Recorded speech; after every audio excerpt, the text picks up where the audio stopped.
finally beat Blasphemous 2. 5 years after I beat Blasphemous 1.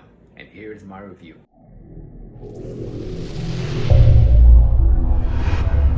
My name is David Roman. I'm the author and illustrator of the Eternal Horizon series.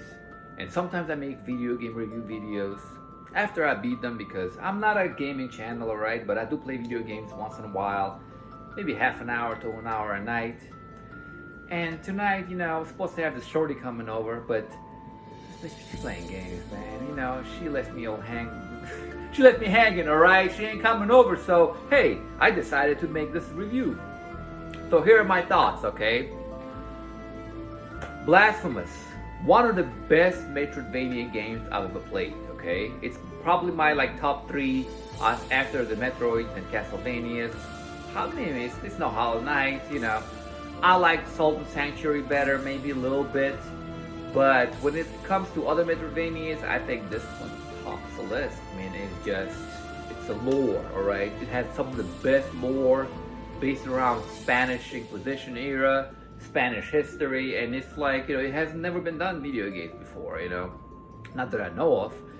So, yeah, the lore, it's this beautiful world of Custodia, and they have, instead of God, they have this thing called the miracle, and the miracle is it's all about repentance, it's all about sin, it's all about self-flagellation and whatever, and it has some of the best bosses. There's so many videos about the lore.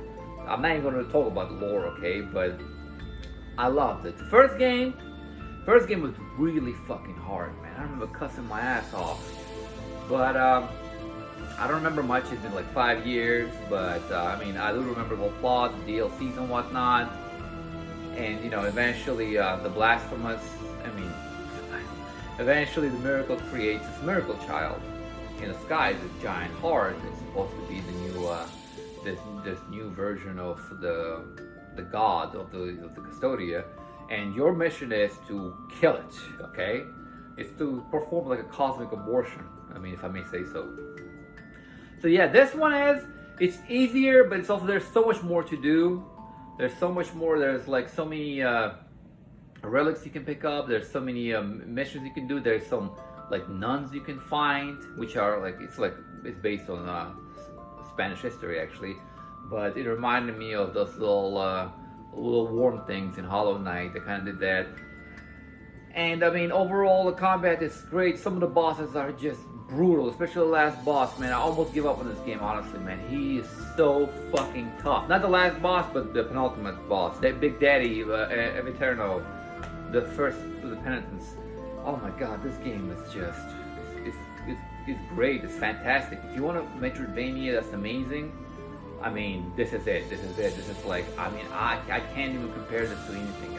If you want to suggest some Metroidvanias to me, please let me know. I'm thinking about getting the Last Wish or Last something like that. It's called the Last something, man. It's kind of similar to this. I'm gonna get that, but yeah, like I said, it's no Hollow Knight, but it's quiet up there. I spent 25 hours on this, but mainly it's because I couldn't beat the last 2 bosses.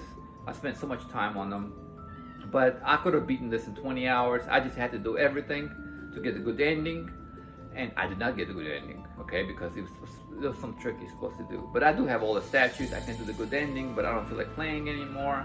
But overall, amazing game, 8 out of 10. If you love Metroidvanias, please check it out. Please support your boy. You don't have a Patreon or anything, but check out my books, Eternal Horizon on Amazon. Please subscribe, and I'll see you later. This bitch better come over, man.